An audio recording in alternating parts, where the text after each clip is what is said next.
예전에 세미나에 참석했을 때 이 패킹 산업에 종사하는 분, 포장하는 거죠. 패킹 산업에 종사하는 분과 같은 테이블에 앉은 적이 있습니다.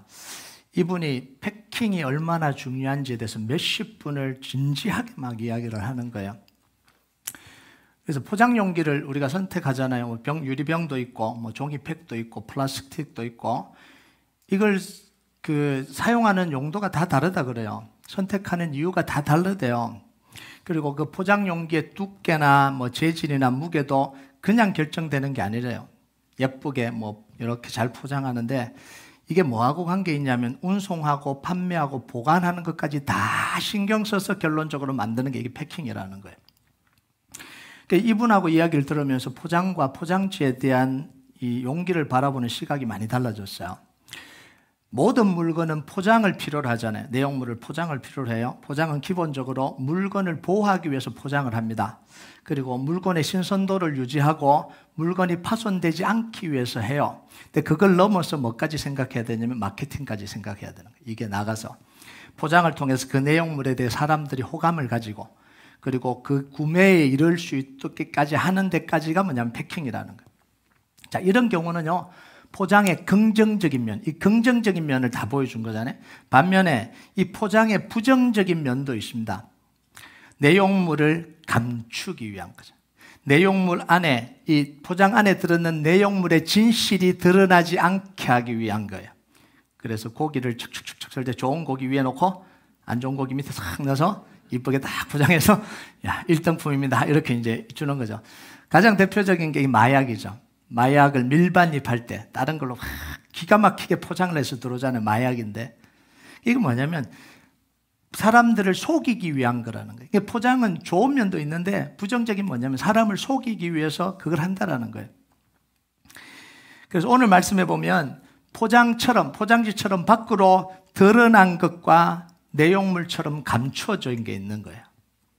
자, 음식을 먹기 전에 손을 씻는 건 이건 드러난 거예요. 무엇 때문에요? 하나님을 잘 섬기기 위해서 종교적인 경건을 하기 위해서 음식 먹기 전에는 손을 씻어 이렇게 드러난 거잖아요. 좋은 의미로 드러났어요. 더더욱 하나님을 잘 섬기기 위해서 하는 행위라면 이건 지키는 게 유익하잖아요. 마치 이런 거가 똑같은 거죠. 예배 드리러 오는데 그냥 슬리퍼 신고 추리닝 차리러 오는 것보다 뭐 하는 게 더 좋아요? 옷을 갖춰 입고 경건하게 갖춰 입고 오는 게 훨씬 더 좋죠. 유익한 거잖아요. 예배 시간 지나서 오는 것보다는 5분 전에 도착해서 미리 준비하는 게 훨씬 더 좋은 거잖아요. 이걸 하는 게 나쁜 게 아니잖아요. 그리고 예배실에 들어와서 막 잡담하고 떠드는 것보다는 기도하면서 조용히 묵상하고 예배를 준비하는 게 좋은 거죠. 이런 거거든요. 자, 그런데 예수님의 제자들 중에 몇 사람이 손을 씻지 않고 떡을 먹은 거예요. 그걸 바리새인과 서기관들이 봤습니다. 그러면서 예수님께 물었어요. 자, 5절을 한번 볼까요? 같이 읽겠습니다. 시작. 이에 바리새인들과 서기관들이 예수께 묻되 어찌하여 당신의 제자들은 장로들의 전통을 준행하지 아니하고 부정한 손으로 떡을 먹나이까? 자, 바리새인들과 서기관들이 보니까 예수님 제자들이 손을 안 씻고 떡을 먹거든요. 그러니까 물어볼 수 있는 질문이잖아요. 왜 손을 안 씻고 먹습니까? 이게 질문 던질 수 있는 거잖아요. 왜냐하면 이 당시 유대인들은 모두 다 먹기 전에 손을 씻는 일이 너무나 당연한 거였습니다. 이걸 장로들의 전통에 따라서 한다라고 이야기를 해요. 자, 이렇게 예수님께 질문하면 예수님이 우리 제자들이 그랬나요? 제가 몰랐네요. 제자들이 너무 배가 고파서 손 씻는 거 잊어버렸나 봅니다. 앞으로는 배고파도 손 씻고 먹으라고 제가 잘 지도하겠습니다. 이러면 끝날 문제 것 같아요. 그죠? 그런 거잖아요. 손 왜 안 씻냐 그러니까 미안하다. 손 안 씻었네. 제자들이 그랬네. 배가 고팠나 보다. 그럼 다시 다음에 손 씻으면 되겠네. 그럼 끝나잖아요. 자, 그런데 예수님의 반응이 우리의 생각과는 완전히 달라요. 자, 6절과 7절 한번 볼까요? 같이 읽겠습니다. 시작. 이르시되 이사야가 너희 외식하는 자에게 대하여 잘 예언하였도다. 기록하였으되 이 백성이 입술로는 나를 공경하되 마음은 내게서 멀도다. 사람의 계명으로 교훈을 삼아 가르치니 나를 헛되이 경배하는도다 하였느니라. 자, 이 말을 들으면 뭐가요? 예수님이 갑자기 이러지. 이걸 우리 용어로 뭐예요? 열폭한다 그러잖아요.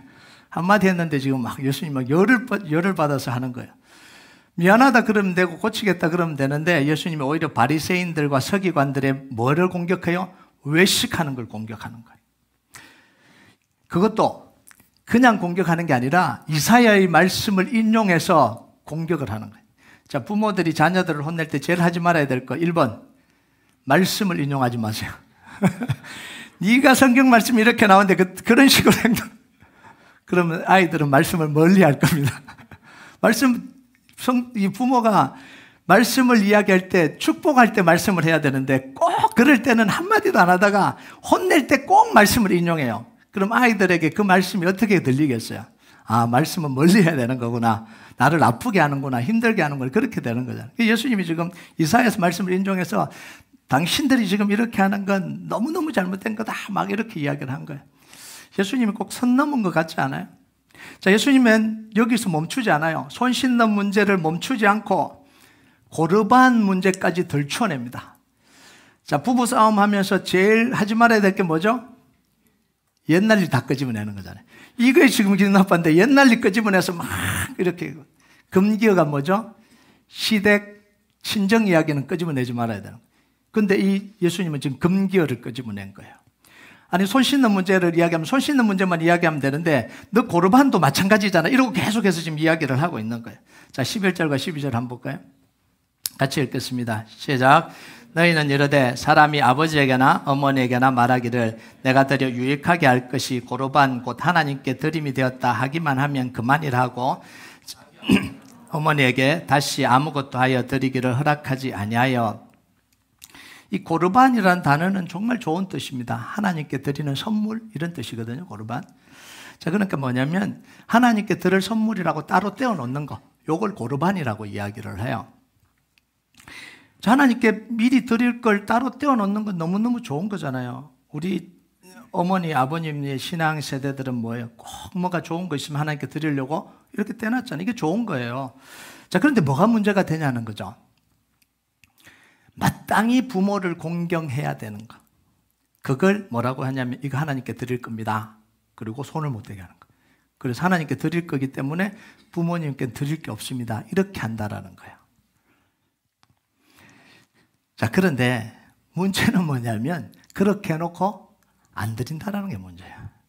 이건 하나님께 드릴 거기 때문에 부모님께 드릴 게 없어요. 그렇게 해놓고는 하나님께 안 드리는 거예요. 자, 그럼 결국은 고르반 제도를 통해서 뭐 하는 거예요? 하나님께도 안 드리고 부모님도 안 섬기면 그 누가 하겠다는 거예요? 자기 배를 불리겠다는 거죠. 이런 의도를 갖고 있는 거예요. 자, 한번 보세요. 자, 밥 먹기 전에 손 씻었으면 좋겠다라는 말에 예수님이 이렇게까지 하셔야 되냐는 거예요. 그렇게까지 할 문제냐는, 이렇게 신랄하게 비판해야 될 문제냐라는 거죠. 자, 예수님이 이렇게 하신 건 뭐냐면 바리새인과 서기관들이 말한 그게 단지 손 씻는 문제가 아니기 때문에 그래요. 예수님 화가 나서 막 그냥 지적당해서 막 화를 내시는 게 아니에요. 지금 겉으로는 손 씻는 문제를 이야기를 하는데 그게 단순한 문제가 아니기 때문에 그런 거예요. 손 씻는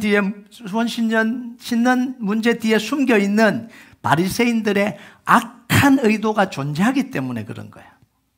경건을 위해서 먹기 전에 손 씻는다라는 건 이건 포장지고요. 그 안에는 바리새인과 서기관들이 추악한 이 의도가 그 안에 숨겨져 있으니까 예수님이 그걸 드러내시는 거예요. 자, 음식을 먹기 전에 손을 씻는 건 장로들의 전통을 따라서 하는 겁니다. 3절과 4절 한번 볼까요? 3절과 4절 같이 읽겠습니다. 시작. 바리새인들과 모든 유대인들은 장로들의 전통을 지켜 손을 잘 씻지 않고는 음식을 먹지 아니하며 또 시장에서 돌아와서도 물을 뿌리지 않고서는 먹지 아니하며 그 외에도 여러 가지를 지켜오는 것이 있으니 장과 주발과 옷것을 씻습니다. 좋은 거잖아요. 이렇게 하는 거. 바리새인들과 서기관들은 장로들의 전통은 하나님의 계명을 더 잘 섬기기 위해서 만든 것이기 때문에 유익한 거라고 주장을 했습니다. 자, 그런데 장로들의 전통이 만들어진 과정을 좀 봐야 돼요. 제가 이거 한번 설명했잖아요. 원래 율법은 모세 오경만 율법이었습니다. 이게 토라라고 이야기를 해요. 여기서 잘 지키기 위해서 조상들이 자꾸 뭔가를 붙인 거예요. 이 토라를 잘 지키기 위해서 세부 사항에 이런 게 있었으면 좋겠다 붙인 거죠. 이게 주로 구전을 통해서 내려왔습니다. 이걸 뭐라고 이야기하냐면 미시나라고 이야기를 해요. 미시나. 기억 안 해도 된다 그랬죠. 어차피 잊어버릴 거니까. 그리고 미시나가 있는데 미시나를 또 더 잘 지키기 위해서 또 주석을 첨가한, 또 구체적으로 또 이렇게 붙인 거예요. 이걸 뭐라고 이야기하냐면 게마라라고 이야기를 합니다. 그래서 미시나하고 게마라를 합치면 뭐냐면 탈무드가 돼요. 총 20권, 페이지 수로는 12,000페이지, 구약 성경 전체의 27배가 넘어요. 이게 엄청난 거죠. 자, 물론 뭐 이렇게 하더라도 잘 지키려고 하는 거니까 잘 지키면 되잖아요. 의도가 좋은 거잖아요. 뭐 너무 막 많이 해도. 그럼 도대체 이게 뭐가 문제가 있냐? 여기 심각한 문제가 있어요. 많다, 뭐 세부적이다, 막 이 문제가 아니라 정말 심각한 문제가 이 안에 있어요. 하나님의 말씀 외에 새로운 법과 질서가 생겨버린 거예요. 하나님의 법보다 훨씬 더 많은 새로운 질서와 법이 생겼습니다. 자, 이걸 만든 사람들이 누구예요? 종교 지도자들. 이걸 집행하는 사람들이 누구예요? 종교 지도자들. 이 장로들의 전통을 따르지 않을 때 처벌할 수 있는 사람이 누구예요? 종교 지도자들. 자, 결국은 뭐죠? 이 장로들의 전통을 통해서 종교 지도자들이 권력을 잡는 거예요. 심판자의 자리까지 앉는 거예요. 이게 문제라는 거예요. 그러니까 하나님 말씀 외에 새로운 법을 만들고 새로운 법을 만들어서 하나님 외에 다른 재판관과 심판자가 생겨버린 겁니다. 그 자리에 누가 앉아있냐면 종교 지도자들이 앉아있는 거예요. 이걸 지금 예수님이 드러내고 있는 거예요. 자, 오늘 말씀해 보면 바리새인들과 서기관들이 예수님의 제자들이 단지 손 안 씻는 것 때문에 이런 이야기를 했는 게 아니라는 걸 드러나요. 자기들의 만든 법, 그 법에 굴복당하지 않는 예수님을 공격하고 있는 거예요. 손 씻는 문제를 이용해서 왜 우리 법 안 지키냐는 거예요. 왜 우리 권위에 도전하냐는 거예요. 왜 우리 권위에 굴복당하지 않냐, 이런 이야기를 지금 하고 있는 거예요. 여러분 5절을 한번 볼까요?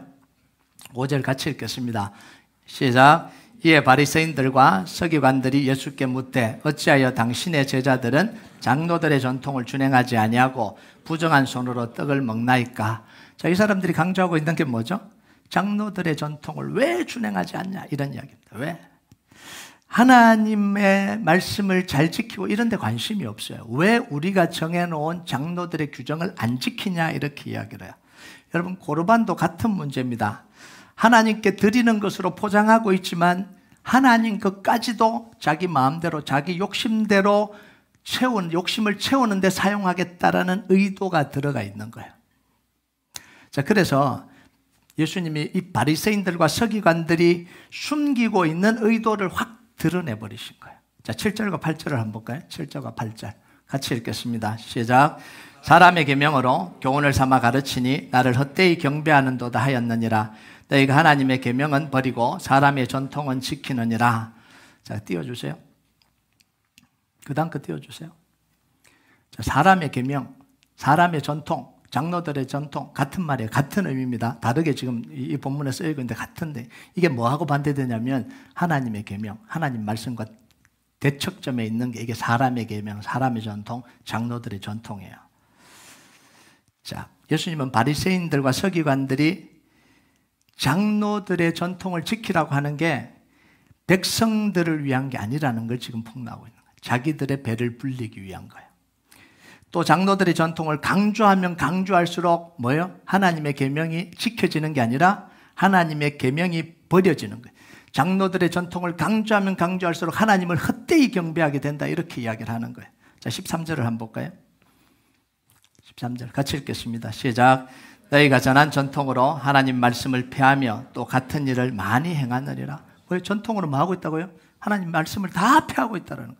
강조하면 강조할수록 이렇게 폐해가 드러나고 피해가 나타난다, 이런 이야기를 하는 거죠. 자, 오늘 말씀에 보면 이 예수님의 이 분석과 판단이 틀리지 않다라는 게 드러나요. 자, 1절을 한번 볼까요? 1절 같이 읽겠습니다. 시작. 바리새인들과 또 서기관 중 몇이 예루살렘에서 와서 예수께 모여들었다가, 자, 바리새인과 서기관들이 어디서 왔다고요? 예루살렘에서. 자, 예수님 지금 어디 계시죠? 갈릴리 아유 지방에 있는데 중앙 예루살렘에 있는 바리새인과 서기관들이 왔다라는 거예요. 수도인 예루살렘에서 이 사람들이 왔다라는 건 뭐예요? 중앙본부에서 일부러 파송했다라는, 이 심각한 문제라고 느끼고 일부러 파송했다라는 거예요. 여러분, 예루살렘에는 뭐가 있냐면 사네드린 공의회라는 정치 종교 최고 권력기관이 있습니다. 자, 이 사네드린 공의회가 가지고 있는 것 중에 하나가 뭐냐면 신성모독죄에 대해서 사람을 죽일 수 있는 권한을 가진 게 이 사네드린 공의회입니다. 그리고 이 사네드린 공의회를 구성하고 있는 대다수가 서기관과 바리새인들, 바리새인이 제일 많고 바리새인과 서기관들이 대다수가. 자, 그러면 사네드린 공의회에서 중앙에서 공식적으로 보낸 사람들이라는 거예요. 공식적인 조사단을 보냈다라는 거예요. 여러분, 우리가 앞에서 봤지만 예수님이 등장할 때마다 바리새인과 서기관들이 등장했는데 이 갈릴리 사람들이에요. 갈릴리에 있는 바리새인들과 서기관들이 등장했는데 이제 안 되니까 중앙에다 보고를 한 거예요. 문제가 생깁니다. 왜냐하면 안식일 때도 막 병자를 고치고, 안식일 때 뭐 미리삭을 따먹고, 안식일 때 막 안식일 이런 거 안 지키는데 그래도 당당하게 있으니까 자기 권력에 이제 그 권한 밖의 일을 하는데도 어떻게 하지 못하니까 중앙에다가 보고를 한 거예요. 그러니까 예루살렘에서 공식적인 이 파견단이 온 거예요. 그런데 딱 걸린 거죠. 제자들이 손 안 씻고 먹는 게 딱 걸린 거예요. 그래, 그걸 갖고 지금 하고 있는 거예요. 자, 이 말은 뭔 말이냐면 자기들이 정해놓은 장로들의 전통을 계속해서 지키지 않으면 뭐 하겠다는 거예요? 죽이겠다는 의도를 드러낸 거죠. 죽이겠다는. 이들은요, 하나님의 계명에 대한 관심이 없어요. 오직 자기들의 권력을 위협하는 사람이라면 죽여서라도 제거하겠다라는 의도를 계속해서 드러내고 있는 거예요. 그래서 바리새인과 서기관들의 갈등을 보여주는 마가가 이거 보여주는 건 뭐냐면 예수님의 죽음이 가까우고 있다는 걸 지금 보여주고 있는 거예요. 자, 예수님은 지금 손을 씻는 문제로 화를 내고 있는 게 아니에요. 장로들의 전통을 핑계로 하나님의 법을 어기고 있는 이 종교 지도자들을 책망하고 있는 거예요. 하나님의 이름을 팔아서 약한 자들을 억압하고 자기 욕심들을 채우고 있는 종교 지도자들을 향해서 너무너무 분노하고 계시는 거예요. 그냥 개인적으로 지적받아서 화나서 하는 이야기가 아니라는 거예요. 자, 그러면서 정말 정말 하나님 앞에 깨끗하고 정결한 것이 무엇인지를 예수님이 말씀해 주십니다. 15절과 16절에 보면 밖에서 사람 안으로 들어가는 것은 사람을 더럽힐 수 없다라는 거예요. 사람 안에서 나오는 것이 사람을 더럽힌다, 이렇게 이야기를 해요. 다시 말하면 손을 씻지 않고 음식을 먹어도 영혼이 더럽혀지지 않는다는 거예요. 마음이 더럽혀지지 않는다라는 거예요. 요거는 기존 장로들의 전통을 완전히 뒤엎는 거예요. 장로들의 모든 전통은 뭐냐면 여기서 밖에서 안으로 들어가는 거에 대한 거거든요. 음식을 이런 거 먹으면 안 되고, 손 씻어야 되고, 정결 예식을 치러야 되고, 그렇지 않으면 더럽혀진다. 그런데 예수님이 이거 다 뒤집어 버린 거잖아요. 밖에서 안으로 들어가는 것에 대해서는 전혀 더럽혀지지 않는다, 이렇게 선언해 버린 거예요. 자, 이것에 대한 해석이 18절과 19절이에요. 같이 한번 읽어볼까요? 시작. 예수께서 이르시되 너희도 이렇게 깨달음이 없느냐? 무엇이든지 밖에서 들어가는 것이 능히 사람을 더럽게 하지 못함을 알지 못하느냐? 이는 마음으로 들어가지 아니하고 배로 들어가 뒤로 나감이라. 이러므로 모든 음식물은 깨끗하다 하시니라. 자, 음식은 사람의 몸속으로 들어가지만 그게 마음에 영향을 미칩니까? 안 미칩니까? 마음속으로 안 가잖아요. 일정 기간 있다가 뒤로 소화되면 다 뱃을 떼서 나가버리는 거예요. 그러니까 먹는 거 가지고 바깥에서 들어가는 거는 사람의 마음이 부패되지 않는다라는 거 이야기를 하는 거예요. 자, 그런데 반면에 사람의 속에서 나오는, 사람의 마음에서 나오는 건 심각한 문제를 일으킨다, 이렇게 이야기를 해요. 20절에서 23절 천천히 한번 읽어보겠습니다. 시작.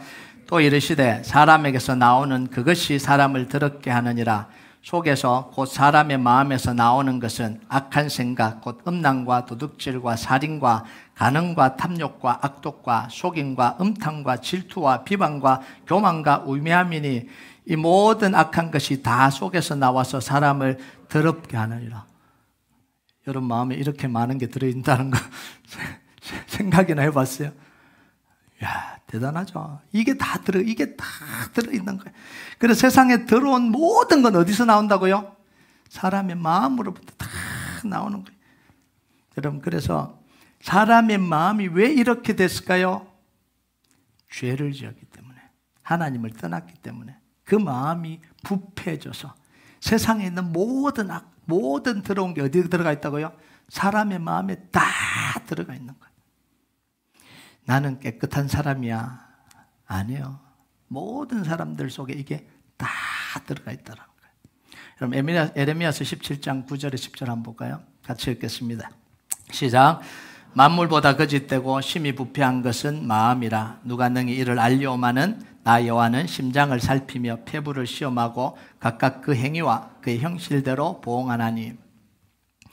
죄로 말미암아 부패된 사람에게서 나올 수 있는 것들은 뭐밖에 없다고요? 더러운 것밖에 없는 거예요. 살짝 포장할 수는 있어요. 그런데 더러운 것들, 음행, 도둑질, 살인, 간음, 탐욕, 악의, 시기, 방탕, 사기, 중상, 교만, 어리석음 같은 것들. 자, 이 모든 것들은 뭐냐면 악한 행동이잖아요. 음행, 행동이잖아요. 도둑질, 행동, 살인, 행동, 간음하는 행동이잖아요. 탐욕을 부리는 게 행동이죠.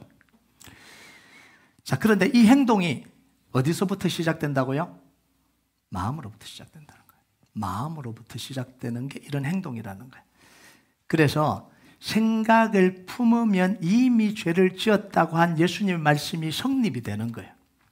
자, 마태복음 5장 27절 28절 한번 볼까요? 같이 읽겠습니다. 시작. 또 간음하지 말라 하였다는 것을 너희가 들었나니 나는 너희에게 이르노니 음욕을 품고 여자를 보는 자마다 마음에 이미 간음하였느니라.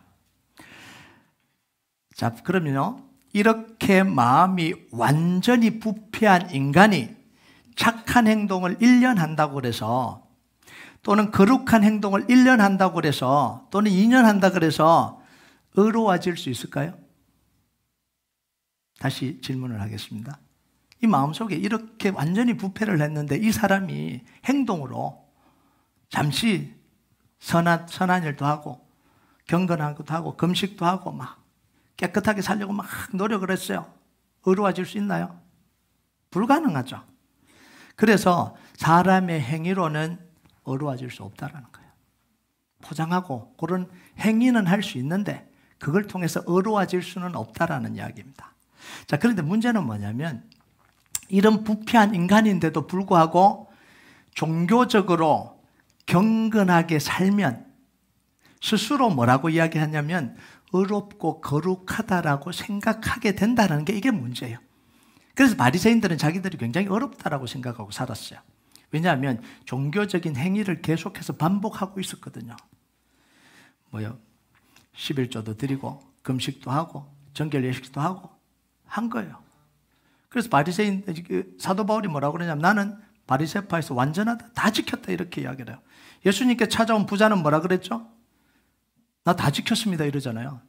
더 뭐가 필요합니까? 이렇게 이야기했다고요. 그 말은 뭔 말이냐면 자기들의 정체성 속에 나는 거룩한 사람, 나는 의로운 사람, 이 생각이 그대로 들어가게 있다는 거죠. 그러니까 이 바리새인과 서기관들도 뭐하면 속고 있는 거예요. 자기들이 의롭다고 속고 있는 거예요. 그래서 백성들을 괴롭히는, 의롭지 않는 백성들을 괴롭히는 거예요. 죄인과 세리와 같지 않다. 저거 완전히 나쁜 죄인들이라는 거예요. 나는 깨끗한데. 이게 어디까지 갔냐면 예수님을 죽이는 데까지 가잖아요. 예수님을 왜 죽이죠? 자기들은 의롭고 하나님을 잘 공경하는데 이 예수님은 신성모독죄는 하나님을 모독하는 거예요. 그래서 죽인 거예요. 얼마나 자기들이 깨끗하면 예수님을 신성모독죄로 죽이겠나요? 자, 그러니까 병이 들었는데 병든지 모르고 살아가는 거예요. 이게 바리새인과 서기관들입니다. 이게 이들의 영혼의 구원을 막는 거예요. 그러니까 아무리 예수님 이야기해도 예수님께 나오질 않는 거예요. 내가 의로운데. 그래서 예수님 말씀하시니까 뭐라고 하냐? 우리가 포로된 적이 어딨냐? 우리가 아브라함의 자손인데 우리가 포로된 적이 어디 있다고 포로에서 건져준다 그러냐? 이렇게 나왔잖아요. 왜냐하면 그게 자기 정체성을 드러내거든. 얼마나 속았으면. 여러분, 이렇게 있으니까 수많은 이스라엘 백성들을 종교적인 억압과 고통 속으로 몰아넣은 거예요. 장로들의 전통을 안 지키는 사람을 다 핍박을 한 거예요. 이게 뭐냐면 종교적인 행위를 통한 사탄의 속임수예요. 완전히 여기 빠져서 구원 얻을 수가 없는 거예요. 여러분, 오늘날도요, 이런 사탄의 속임수에 걸려서 자기 영혼도 병들고 교회와 성도들을 괴롭히는 사람들도 많이 있습니다. 기도도 안 하는 사람들, 봉사도 안 하는 사람들, 저런 사람들은 신앙도 없다. 어떻게 주일날 빠질 수 있냐? 여러분, 이 우리 속에 판단하고 정죄하는 게 얼마나 많은지 몰라요. 어떻게 신앙생활 하면서도 저렇게 할 수 있냐? 목사님, 저 사람은 신앙이 나네요. 저렇게 할 수가 없어요. 나는 어렵다는 거예요. 그래도 나는 예배를 안 빠지고 있으니까. 나는 그래도 새벽기도 나와서 기도를 하고 있으니까. 나는 헌금도 드리고 11조도 드리고 있으니까. 나는 봉사도 하고 선교도 가고 있으니까. 어떻게 하나님을 믿으면서 한 번도 그런 생각을 안 해본 적이 있냐고. 이기적인 신앙 아니냐고. 정죄하고 판단하는 게 너무 많은 거예요. 그러니까 그 사람 옆에 가면 괴로운 거죠. 이런 경우들이 굉장히 많은 거예요. 여러분, 경건의 훈련은 너무너무 큰 유익을 줍니다. 그죠? 성경 공부를 하고 제자 훈련을 하고 뭐에 대해서 배우고 이런 건 너무너무 우리에게 큰 유익이잖아요. 그런데 그것을 통해서 내가 뭔가 자격을 얻었다고 생각하면 속기 쉬운 거예요. 그 훈련이 안 좋은 게 아니에요. 그 훈련 내용이 잘못된 게 아니에요. 다 좋아요. 받는 것도 다 좋아요. 받아야 돼요. 그런데 그걸 통해서 내가 뭔가 자격을 얻었다고 생각을 하면 속기 쉬운 거예요. 모든 훈련 일정과 기간과 교육 훈련을 다 받으면 모든 훈련이 다 똑같아요. 그 다음 단계로 갈 수 있는 자격을 부여해 줍니다. 그죠? 제자훈련, 초급반, 중급반, 고급반, 사역반으로 갈수록 믿음이 커지고 자격이 생긴다고 생각을 하는 겁니다. 자, 그런데 그 모든 과정이 지났다 그래서 심령이 변화됐다는 걸 아무도 보장해 주지 않잖아요. 그 훈련 받았다는 걸 인정해 줄 수 있죠. 고급 훈련까지 받았다는 걸 인정해 주는데 그 과정을 다 거쳤다 그래서 내가 정말 복음으로 내 심령이 변화됐다는 걸 아무도 증명해 줄 수가 없는 거예요. 그래서 우리가 훈련 받을 때 늘 뭐냐면 자격을 얻는다는 심정으로 받으면 안 돼요. 아, 내가 오늘도 이걸 통해서 하나님을 만나고 나의 영적인 상태를 보고 내가 복음을 깨닫고 내가 다시 새로워져야 되는구나. 이 마음으로 해야지. 아, 나는 이거 끝났으니까 자격이 됐고 그 다음 할 자격이 됐다. 이게 아니라는 거예요. 우리 교회에서 하는 모든 훈련에 그렇게 임하시길 주님의 이름으로 축복합니다. 예. 안 그러면 굉장히 힘들어져요. 자, 훈련을 통해서 내 믿음의 자격을 얻었다고 생각하면 그때부터 속게 되는 거예요. 제자 훈련 받아서 속는 게 아닙니다. 자격을 얻었다고 생각하면서 속게 되는 거예요. 제자 훈련의 위험성이 여기 있는 거예요. 제자 훈련이 위험하다는 게 아니에요. 자격을 얻었다고 생각하는 그 사람 때문에 위험해지는 거예요. 내가 자격을 얻었다고 생각하는 사람, 생각할 때부터 뭐냐면 문제를 일으키기 시작해요. 나는 제자 훈련 받은 사람이야. 나는 제자 훈련 받지 않는 사람과는 대화가 안 돼. 영적 수준이 틀려. 혹시 여러분이 이런 말을 안 했기를 주님으로 좀 바랍니다. 이민교회 와보니까 교회도 작고 힘들고 그러면서 뭐냐, 제자 훈련도 안 받은 목사님 밑에서 내가 훈련 받을 수는 없지. 제가 한 이야기는요, 다 실제로 있었던 이야기, 우리 교회에 있었던 이야기가 아니라 지금 이것 때문에 몸살을 앓고 있어요. 몸살을 앓고 있어요. 이게 뭐가 중요하다고? 이게 뭐가 중요하다고? 그 이야기를 하는 사람은 심령의 변화가 됐겠어요? 안 됐겠어요? 다 거쳤는데도 뭐가 안 됐냐면 심령의 변화가 안 일어난 거예요. 심령의 변화가. 그러니까 그 이야기를 하죠. 여러분, 부패한 인간은 아무리 경건한 행위를 해도 의롭게 되지 못하고 구원에 이를 수가 없어요. 여러분, 로마서 3장 20절 한번 볼까요? 같이 읽겠습니다. 시작. 그러므로 율법 행위로 그 앞에 의롭다 하심을 얻을 육체가 없나니 율법으로는 죄를 깨달음이라. 자, 거룩하고 정결하게 살려고 노력하면 노력할수록 어려워지는 게 아니고 뭘 깨닫는다고요? 내가 얼마나 큰 죄인임을 깨닫게 되는, 이게 율법의 기능이에요. 우리가 스스로 노력하면 노력할수록 얼마나 내가 큰 죄인인지 알고 좌절하게 되는 거예요. 이게 정상적인 과정입니다. 정상적인 과정. 자, 그러면 율법의 막 행위를 통해서 막 했는데 막 자기가 의롭다고 느끼면 이게 뭐죠? 아직까지 덜 연습한 겁니다. 더 노력하시기 바랍니다. 교만한 거죠. 조금 해놓고 교만한 거죠. 가보면, 정말 노력해보면 뭐가 느껴지냐면 정말 내가 죄인이구나 깨닫게 되는 거예요. 그게 진짜 노력하는 거예요. 그게 진짜 노력하는 거예요. 그러면 결국은 누굴 찾게 돼요? 하나님 외에는 안 되는구나. 이게 율법의 기능이라는 거예요. 자, 그래서 우리의 구원은 종교적인 지식이나 경건의 행위가 아니라 예수 그리스도를 만남을 통해서 이루어진다는 거예요. 오직 예수 그리스도를 통해서. 그래서 고린도전서 1장 29절에 30절 같이 읽겠습니다. 시작. 이는 아무 육체도 하나님 앞에서 자랑하지 못하게 하려 하심이라. 너희는 하나님으로부터 나서 그리스도 예수 안에 있고 예수는 하나님으로부터 나와서 우리에게 지혜와 의로움과 거룩함과 구원이 되셨으니. 누가 구원이 된다고요?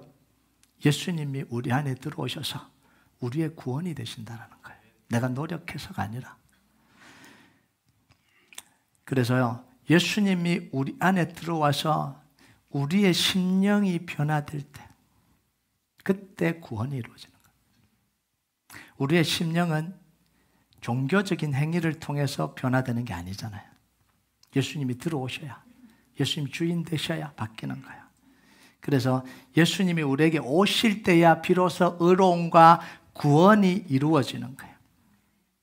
자, 로마서 12장 2절 한번 볼까요? 같이 읽겠습니다. 시작.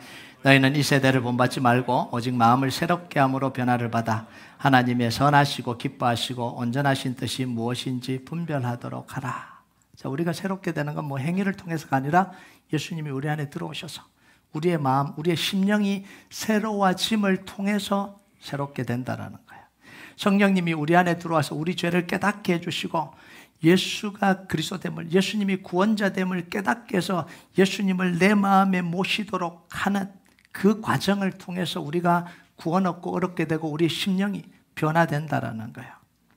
여러분 보세요. 심령이 변화되면 생각이 바뀌죠.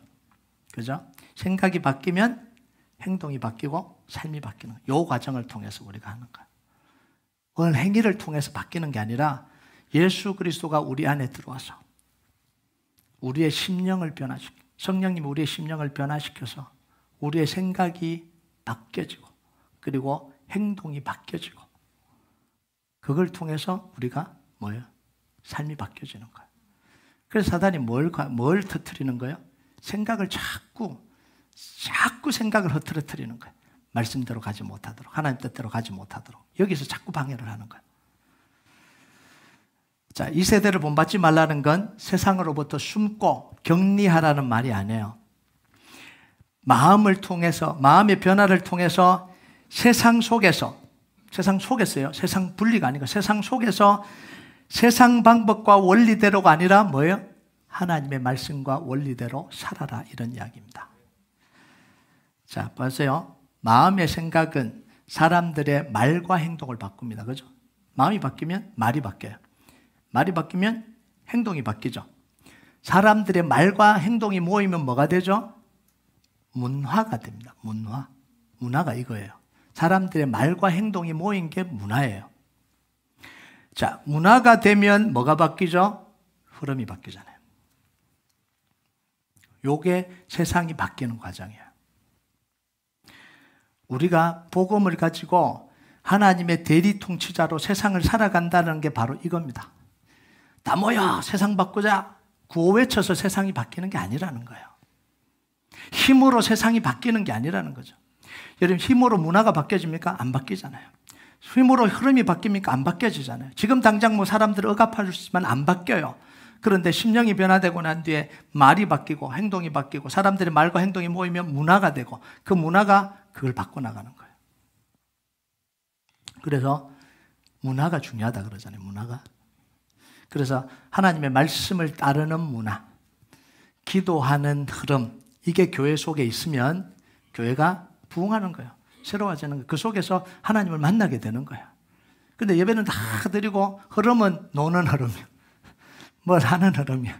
그러면 아무리 예배 드리면 뭐합니까? 그 흐름을 흘러가 버리는데.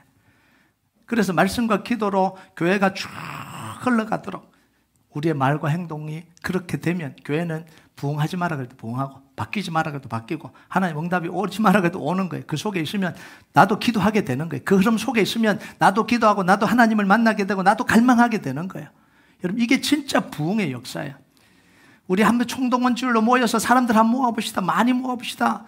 뭐 프로그램 많이 만들어서 다 우리 교회 프로그램 이런 거 있으니까 오십시오. 막 그렇게 해서 부흥이 일어나는 게 아니라고요. 여러분, 종교적인 말과 행동으로 여러분 속에 있는, 우리 속에 있는 육체의 욕심과 욕망을 가리지 마시기 바랍니다. 포장하지 마세요. 스스로 속이지 말라는 거예요. 우리에 있는 이 악독함, 불안함, 저주하고 싶은 마음, 이 더러운 것들이 다 드러나야 돼요. 근데 사람에게 드러나면 안 되죠. 하나님께 드러나야 되는 거예요. 그래서 우리가 기도해야 되고 하나님 말씀을 들어야 되는 거예요. 이게 드러나야 되니까. 이걸 그대로 안고 살면 병을 안고 사는 거예요. 이게 드러나야 돼요. 드러나야 뭐예요? 고쳐지는 거예요. 내 아픔이 드러나야 되는 거예요. 말씀을 통해서 내가 내 속에 지금 뭐가 있는지 이걸 감추고 그래도 괜찮다. 나는 이렇게 봉사도 하고 있으니까 괜찮다. 기도도 하고 있으니까 괜찮다. 자꾸 가려요. 종교적인 행위로 가려요. 진짜 하나님이 수술하시려고 하는 거 가려요. 그러니까 회복이 안 일어나는 거예요. 근데 이게 다 드러나야 돼요. 다 드러나요. 정말 이 자기 마음을 보는 게요, 너무너무 괴로워요. 기도하면서 내 속에 이게 있다는 게 인정하는 게 얼마나 어려운지 몰라요. 내가 누군가를 시기하고 있다는 걸 인정하기가요, 정말 싫을 때가 있어요. 가려버리는 거예요. 아니야, 나 시기하는 거 아니야. 아니, 시기하고 있잖아요. 그게 드러나야 되는 거예요. 미워하고 있고 부러워하고 있고 막 이런 게 드러나야 이게 고쳐지는 거예요. 성령님이 고쳐주는 거예요. 여러분, 여러분의 모든 가려진 것들이 하나님 앞에, 사람들 앞에서가 아니라, 사람들 앞에 드러나면 수치스럽잖아요. 하나님 앞에 드러나시길 주님의 이름으로 축복합니다. 여러분, 그래서 종교적인 행위를 위해서 기도하고 사는 게 아니라 정말 하나님을 만나고 내가 살기 위해서 기도하시기 바랍니다. 그냥 내가 신앙생활 잘하는 거 보여주려고 말씀을 붙드는 게 아니라 정말 내가 살아야 되기 때문에, 다 망한 내가, 정말 저주받은 내가, 이 속에 더러운 것만 가득 찬 내가 살기 위해서 말씀을 붙드시기 바랍니다. 그러면 하나님 우리 속에 오셨어요. 성령님 우리를 만져주시고 문제를 이길 수 있도록, 세상을 이겨갈 수 있는 그때 주시는 거예요. 그 역사가 여러분에게 있길 주님의 이름으로 축복드립니다. 우리 찬양하도록 하겠습니다. 이 찬양 하나님 앞에 올려드립시다. 슬픈 마음 있는 자, 몸과 영혼 병든 자 누구든지 부르시오. 예수 이름 부르시오. 그 이름을 믿는 자, 그 이름을 부르는 자, 그가 어떤 사람이든 그는 구원 얻으리. 우리가 이 찬양 하나님 앞에 같이 올려드리겠습니다.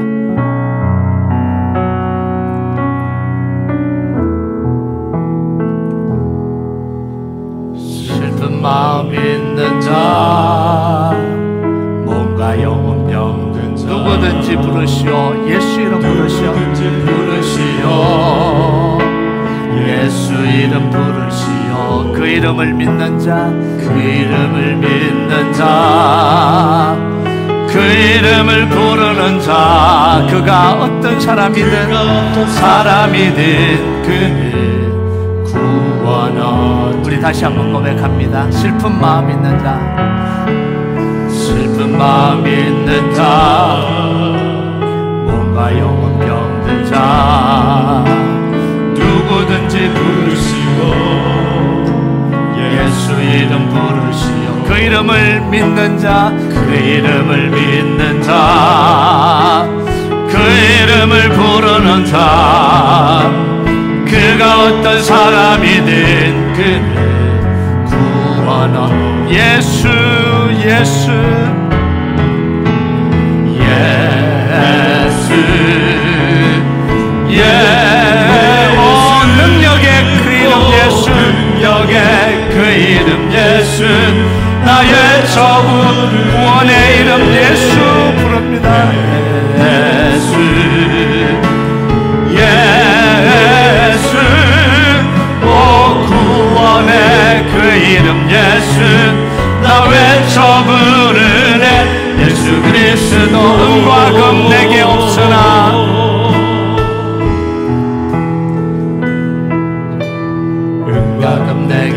있으나 나 가진 건 너에게 주리. 능력의 이름 예수라. 그 이름을 붙드시오.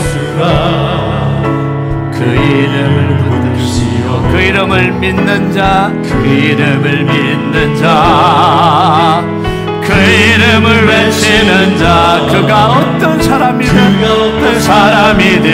그는 주의 영광 보리라. 예수 예수 예수 예수. 오 능력의 그 이름 예수.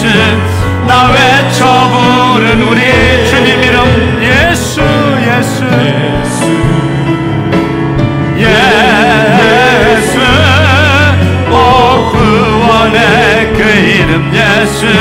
나 외쳐 부르네 예수 그리스도. 우리에게 주신 영광의 이름, 우리에게 주신 영광의 이름. 나 어찌 잠잠 세상에 크게 외쳐 부르리. 나의 주 예수 그리스도. 예수 예수 예수